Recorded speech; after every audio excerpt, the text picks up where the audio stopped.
Thank you. Good evening. I was afraid I wasn't going to get here in time. I just left session in Albany, and just wanted to say that we put another toothless reform bill that's not going to do anything. But anyway, that's the Democrats for you, at least in the state assembly.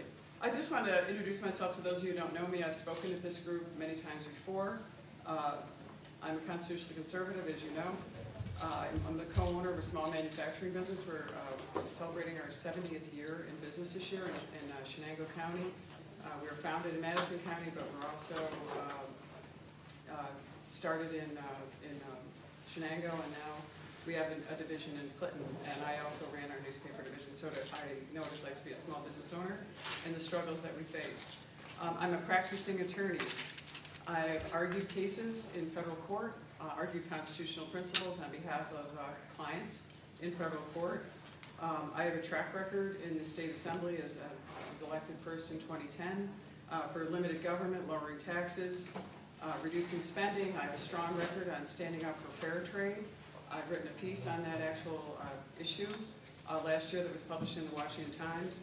I stand for the sanctity of life, and I've defended it, and I'm actually endorsed by Susan B. Anthony List, which is a national pro-life group which endorses women for office, and particularly for Congress.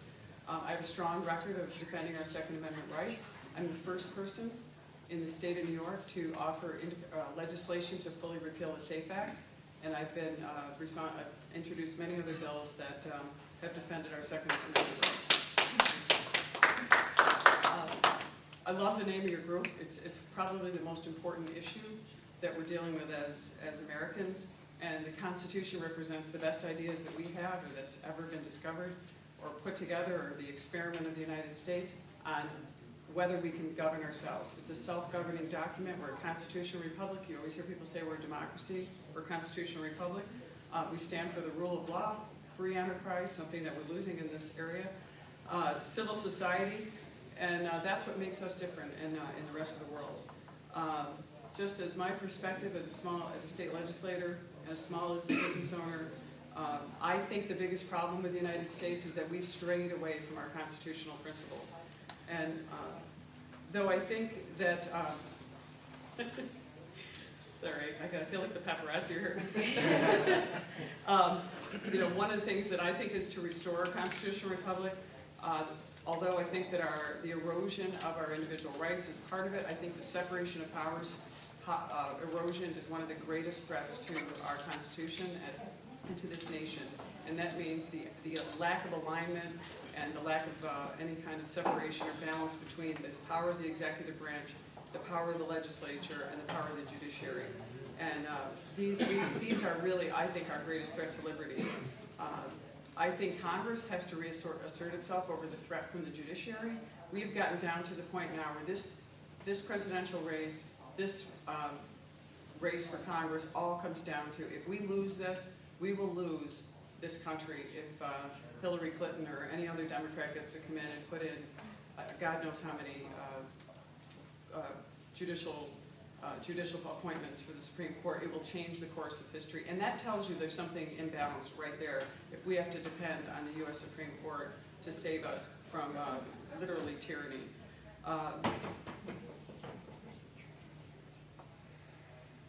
Another thing, I mentioned it just briefly, but I think one thing that we've got to stand for again is some of the executive powers. I'll just give you an example. One of them is obviously the Trans-Pacific Authority and the TPP. I know you're probably familiar with this because you're a constitutional group, but one of the problems with TPA is that it's given the authority, it's taken the authority under Article 1, Section 8, a constitutional authority, and given that to the president. So now the president can make trade deals for us, and we can't come back in and realign or take away the trade deals through the Senate through a 2/3 vote. So that's one of the biggest problems I have with the TPA and the TPP.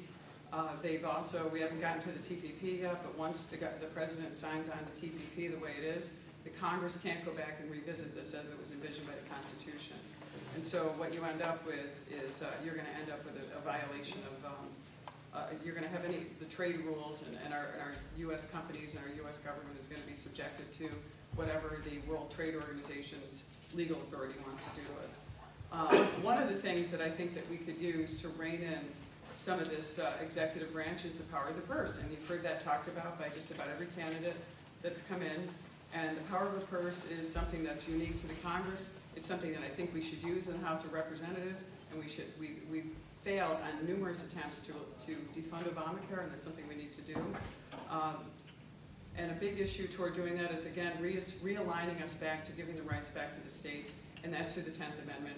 A lot of constitutionalists don't want to talk about, a lot of representatives of Congress don't want to talk about the 10th Amendment, but many of the things that we're doing on the federal level, whether it's the education, the Bureau of Indian Affairs, the BIA, the Department of Interior, many of these huge bureaucracies and agencies are exceeding their powers through the executive branch and violating the 10th Amendment, which leaves the powers to the people and to the states. And that's really one of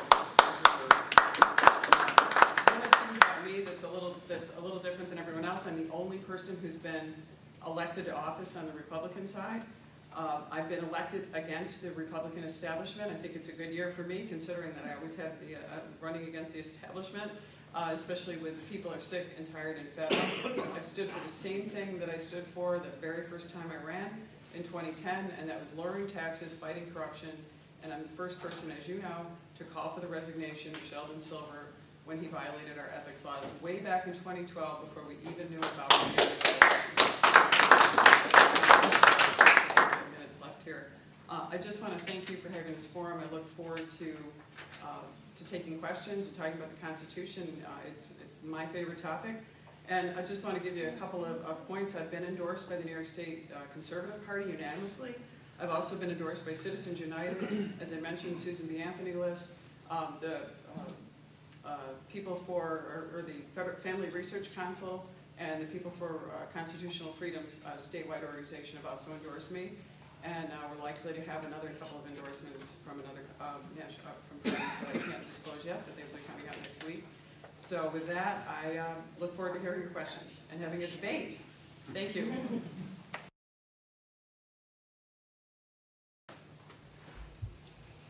Woman Tenney. While many candidates in 2016 are claiming they are political outsiders, you've been shunned by the Republican establishment in every race since 2010 when you entered politics. What do you define as being a political outsider, and how has that affected your actions on behalf of constituents? I guess I'd call myself a political outsider because I've never been endorsed by the local committee. And as you may have seen in the news, I was recently not endorsed by my home committee because it's really run by Democrats, but I think that I've always had a relationship with the voters. I've heard even that I'm a career politician by some people, and I'm 55 years old, so I took office my very first time when I was 50, after having a full career and a partner in a law firm running our family business. So this is something I got into quite by accident. And you know, I believe I'm in a mission to try to restore our Constitution, to try to protect our rights and our individual freedoms. And I just ran for office because I didn't think it was happening. I got tired of politicians telling me, unlike one of you, I got tired of politicians telling me, we're going to do this, we're going to do that, and I wasn't going to come back and just apologize to the voters and say, sorry, I had to vote this way because, you know, that's what we do when we go to office. And so for me, you know, the status quo doesn't like when you do that. They don't like when you stand up for the voters, and that's why I think this is a great year in politics, where we're actually finally, the voters' voices are going to be heard, and that's why people are turning out huge numbers. Something when your time's up. Thanks. Ms. Tenney, I'm going to try to summarize this lengthy question. Okay. According to the question, billions of dollars are being paid by the IRS as refunds to illegals. What will you do to stop this practice? Well, first of all, we have to stop bringing illegal aliens into the country, and that will help us stop doing that. Well, one of the ways we can do that is doing this electronically and trying to track people that way. But again, you know, the IRS, I would like to abolish it first, and that would prevent the IRS from having any power. The IRS right now operates under the opposite premise of our criminal law system. Our criminal law system is you are innocent until proven guilty, except for one entity in the U.S., and that's the IRS. You are guilty until proven innocent, and they have access and powers that are unprecedented in our nation, and I think unconstitutional, to be able to exact and take your money away from you, take your refund checks, to garnish wages and do all these things that no other entity has the power to do until they are proven that you are wrong in a court of law. And that's among the things that I would do to stop the IRS from having any control in giving refunds back, taking taxpayer money in the first place. So I'd like to see us go to a simple fair tax that's been proposed by Ted Cruz. Thank you. Thank you. Thank you. Ms. Tenney, what are your solutions to health care? I would like to see, obviously, first, number one, we have to repeal Obamacare.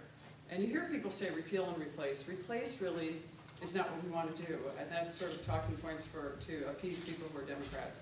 What we need to do is go back to a system that is consumer-driven, that the consumer chooses a health care plan that works for them. Right now, we have a one-size-fits-all health care that is crushing our small business community, and you can see New York, it's kind of like, it's almost like a single payer that didn't work, and it's also, we have our healthcare exchanges that were passed by executive order by Governor Cuomo. They were not passed in the state Senate, and that they're collapsing and causing a huge problem with our ability to have healthcare. So portability, the consumer-driven choices, incentives on tax plans would greatly reduce the cost of healthcare and the ability to choose, almost like you would choose your car insurance. You know, I'm not going to choose certain plans that would be suitable to a man or a younger man. I would choose something that was suitable to a woman. Thanks.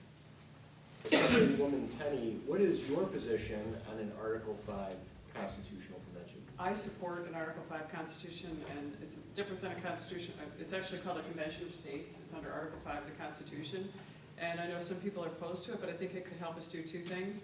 Number one, we could pass a budget amendment, and we could pass term limits on Congress and Senate, and end the people who are coming in their wheelchairs, who have been there for 30 and 40 years, who are part of the problem in Washington. And I think that's the only way that we're going to enact that with the current Congress that we have. So we have an opportunity to do it, and I think we should stand for it. I know that there's some controversy, but I think that those are two of the main reasons that we should have a constitution, or an Article 5 convention. Thank you. Assemblywoman Tenney, what would your top three priorities be to best serve the 22nd district? First of all, I think the top priority would be to repeal Obamacare, and I don't mean repeal, I mean actually defund it as a congressional member. Hopefully, whoever the president's going to be on the Republican side, we can bear this out. That will be one of the first acts we do. We also need to eliminate executive amnesty. I think that's the number two issue. We also need to protect our veterans and eliminate the problem that a single-payer system like the VA is hurting our veterans, and offer them an opportunity to seek health care and provide them other options. Right now, the biggest role of the federal government, as the American history teacher will know, the Constitution is about national security and national defense, and those are the primary issues: protecting our veterans, strengthening our military, either through the VA, and also strengthening and building up our military for our national defense is the heart of what we should be doing as federal representatives. My son is now an active duty Marine. He's serving overseas at the moment. And it's vitally important that we rebuild what we have lost in all these years. Thank you. Thank you. Assemblywoman Tenney, what will you do about our borders? I would, as I said before, first thing we need to do is secure the border. We need to make sure that we're not allowing people to pass through our border. I think one thing people don't realize, that we live in the state of New York. Do you know that we have the most porous border in the nation? Mm-hmm. The most porous border is not Mexico. It's right up at the Akwesasne Reservation in northern New York. We have more guns, more illegal drugs, and more illegal aliens coming through that border on a daily basis than we do anywhere else in the nation. And we need to do something about stopping that. We need to empower and strengthen. In New York State, for example, it's the state police, but we need to get the federal government involved in protecting that border, as well as the Mexican border, and just simply securing the border. And yes, people do have to be deported. And as one of the candidates said before, if immigrants can come here and they think they're not going to be deported and they're going to be given a straight path to citizenship, they're going to stay here. Because when our parents and our grandparents came here, they came here for a job. They didn't come here for benefits. And that's the biggest problem we have with immigration right now, is people are not coming here because they want to assimilate and be part of our nation. They want to be here for our benefits. Assemblywoman Tenney, what would you do to address the neglect and lack of health care our veterans are subjected to? Well, I sort of touched on this question before, but again, right now, an immediate need for the veterans is to not have to rely on the VA until we can reform their VA and move the VA into a system that's like not a single payer system, which is actually what the VA is. I think right now we could provide immediate benefits that any veteran could take a voucher or go to any healthcare facility for any need they have, which would eliminate the lines they're waiting in. I actually deal with veterans in many occasions in my office, and many of them have waited in lines. Many of them have died waiting in line. I've dealt with veterans as an attorney who have fought the battles in Buffalo, where we had a lot of problems with the VA. And to give the veterans an opportunity to access our healthcare system now is the immediate solution. Other than that, I would like to see the VA recast and have a healthcare system that would provide them with the same choices that the rest of us have as citizens, and provide them with the same quality of healthcare. Assemblywoman Tenney, looking back in hindsight, what are the pros and cons of McCain-Feingold campaign finance reform? Of course you're going to ask me that. Well, look, we have Citizens United, and that's a very controversial decision that a lot of people don't understand. What it did is actually preserve the First Amendment. Now, some people may not like the fact that big corporations or individuals can spend a lot of money on campaigns, but it's actually a First Amendment right. But it's funny how we're debating this same issue in Albany today, and the big issue is everyone wants to allow, they said, well, you know, we've got to limit the LLC loophole and allowing big corporations to make big donations, but all those same people screaming for that say that we don't have to limit the contributions that come from unions and from other entities that raise millions of dollars from individuals, public employees, through taxpayer funding. You know, they give a portion of their income, and I think that all entities should be treated the same. I am concerned about the LLC loophole and how it would affect McCain-Feingold, but I think the Citizens United decision unraveled that to some degree. I don't like when the...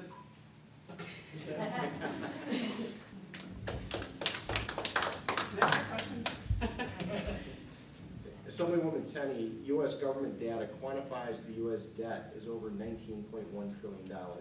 Is this a problem, and if so, what should be done about it? Yeah, it's actually probably one of the biggest problems facing this nation is the amount of debt, and a lot of people don't understand how significant it is.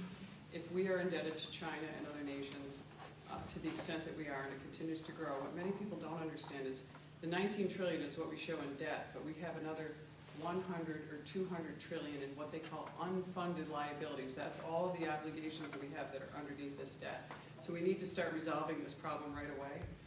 And by doing that, I mean, I know some people, if you watch Sean Hannity, he has the penny plan. I think that's actually a start. But we need to start right now by enacting a balanced budget. We need to do, the Congress doesn't have the will to do it itself. We have the majority. We can do it. If we have a president that comes in as a Republican and has the will to do it, and we have like-minded patriots out there, we can start eliminating that debt. It is not going to happen, though, until we have a Republican president. And I say someone that has the will to do it. We have been promised so many things as American citizens. You know, once we take over the House, once we take over the Senate, hasn't been done yet. It needs to be done to protect the future of our children. I too would like to thank you for organizing the event, and for Jim for being a great representative, and to the candidates. And as Mr. Piesek pointed out, we're the ones that are working, and we're not the millionaires and the billionaires, just to give Bernie Sanders a little credit. Interestingly, in this race is going to be a very challenging race. Obviously, we have one Democrat here, but we're going to have a large field in the Republican race, and the self-funding candidates aren't here, and there's going to be millions of dollars spent on this race, and it's going to be very difficult to figure out who's who and who stands for what. But one thing I stand for is I have a proven record. I've stood up to the status quo time and again, and I've won. And I'm the only person in this race on this side who has actually won a primary and won a general election on the Republican side. I've won the Broome County, Tioga County. I've also won Madison County when I was outspent by Richard Hanna in 2014 by $3 million to $180,000. And with thanks to your group and many others, I actually won Broome County by a fairly large margin. In fact, Broome and Tioga were my largest margins. So this race is going to be about ideas, of course, and it's going to be, of course, about leadership, but proven leadership. And that's the reason that I have the endorsement of the Conservative Party and numerous other groups I mentioned, the SBA list, the Susan B. Anthony list. It's a pro-life group. It's a national PAC that promotes pro-life agenda. I'm also the People for Constitutional Freedoms. It's a statewide group that also has a federal mission. And those groups have stood behind me because they know that not only am I a leader and I'm a strong conservative with a proven record, they know that I'm going out and taking the vote to the voters, and the voters have supported me overwhelmingly, even against high odds. And I have actually run in this district. No one else has run and come as close to winning and beating Richard Hanna as I have back in 2014. Nor has anyone taken the risk to put their own money forward and run against an incumbent when it wasn't popular, and to take the criticism that I took for doing that. All I did was give the voters a choice, and I appreciate your vote, and thank you very much. And thank you for joining me. This is Michael Vasquez with the Binghamton Political Buzz Examiner.com, and I'm in Vestal, New York tonight with the Americans for the Restoration of the Constitution. They've just had their candidate night for the candidates in the New York 22nd District, and one of those candidates is Assemblywoman Claudia Tenney of the 101st District in New York in the State Assembly. And we pulled her away for a few moments before she goes on to speak with some of the other people here at the event. And so we thank you for this moment. Thank you. Assemblywoman. I like that. Okay. Assemblywoman, I know it's a long trip from Oneida down here. Half my assembly district, though. That's true. And It's a cut. It's a cut in driving for me. I like it.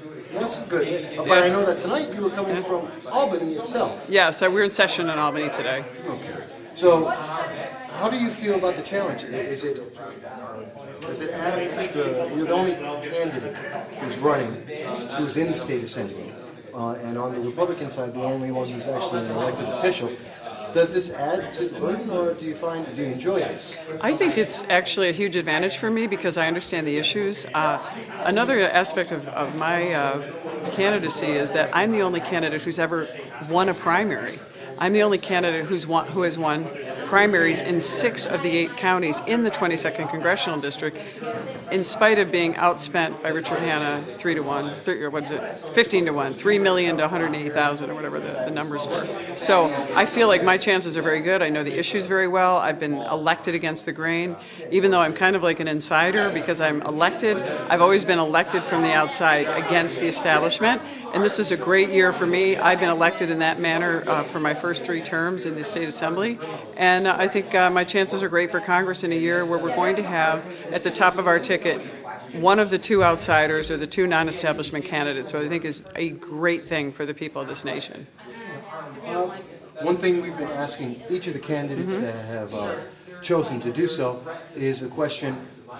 There were a lot of questions that were asked. We had a YouTube video out which will show your speech and all questions asked and answered. But was there a specific issue or a specific question that you either couldn't finish answering, or because of the time constraint, or that you weren't asked about that you believe you'd like to mention right now? I think that they hit most of the questions, but I'd like to emphasize the importance of a few things.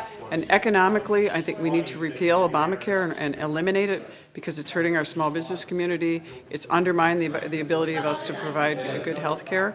I think the second big issue, since we're talking with people who care about the Constitution, our Constitution has been eroded. Separation of powers issues are critical, and that means that the executive is overrun. We have an amnesty problem. The executive doesn't understand the role of the Constitution. The Constitution was created primarily for border security and national defense. We need to secure our borders. We need to stop illegal immigration. We need to protect our conservative Republican values and our constitutional republic. Secondly, the Constitution was also created for national defense. We have the weakest defense that we've had in, I don't know how many, but since the 1950s, maybe before World War II. Since that time, we need to be strong. America needs to have a strong national defense. I'm not saying that we need to be the world's policeman, but we need to be strong because that's what's going to keep us protected and protect our values and protect us from illegal aliens or whoever else is trying to invade our culture and really against preserving our great constitutional republic. We've also mentioned to all of the candidates that we've been able to speak to after the event that obviously this is petition season. We know that everyone's going out to get petitions. We, of course, are confident that you will get the number of petitions to be on the ballot.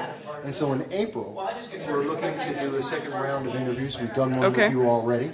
And we would like to ask that in April, once the ballots are on the ballot, that you would be able to come back and we could have another interview with you at that time to follow up and do some more questions and go more in depth in some of the issues. Absolutely, I'd be happy to come back, and we'll have the petitions, and I've also the unanimously endorsed by the State Conservative Party for this position, which I think will be a big advantage coming into the primary. I've been endorsed by a number of other national organizations that are on the conservative side, and that I think that would be very helpful in a primary, and also to provide me with the resources to be able to run a successful race. Well, we thank you for that. Thank you. Thank you for being a commentator and always being on top of the issues. We need a fourth estate that understands the issues. We just discussed that a few moments ago. But thank you, Michael Vasquez. We appreciate it. Well, thank you. We do try our best. Thank you. And we're looking forward to